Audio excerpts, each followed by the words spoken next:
All right, so I was asked to do an actual like numerical example of what's going to happen when you go back to work in the event that you make that you walk away at the end of the day with charge tips in your pocket out of the drawer.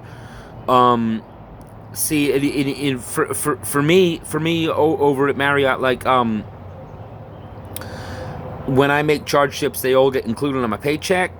But for a lot of you guys, like you you you walk with the charge tips in your pocket per the shift that you work, and then you see a paycheck maybe like a week or 2 weeks later.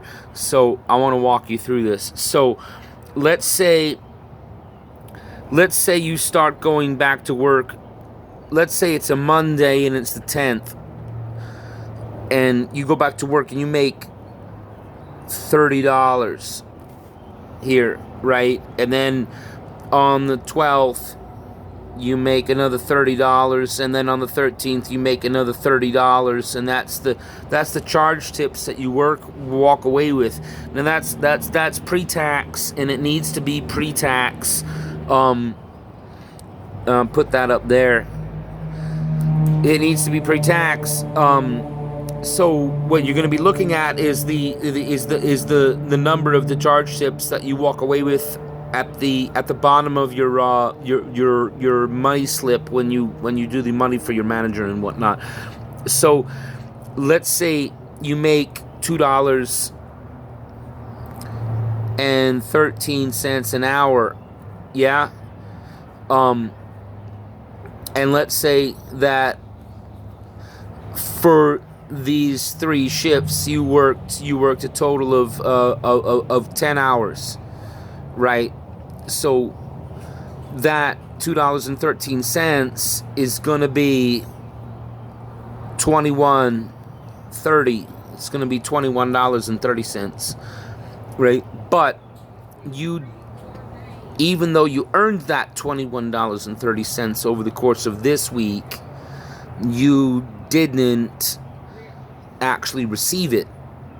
But what you did receive was the charge tips, and the charge tips on those days that you worked. So when it comes back around to the next week and you have to claim partial unemployment, now see me, my social security number ends with a 2, so I would claim on a Wednesday. So Sunday, Monday, Tuesday, Wednesday, I would claim here. And what I'm claiming for, despite what you may have made here, let's say it's another $30. It doesn't matter, because this claim on the 20th is asking about this week. So you would add up the 30, 30, and 30, and you would have $90 that you would claim on your weekly claim that you made this week for this week here. Now let's say you get paid a week late, so you get your paycheck on the 23rd, last day of the week. Let's just say, for example, so pre-tax, because of the 10 hours that you worked at $2.13 an hour, you made $21.30. So that's either getting direct deposited in your account, or you're getting a paycheck for that. And your paycheck may seem like zero, but what they want you to claim is the pre-tax wage amount. Now, even though you made this during this week, what you claimed here is what you walked with.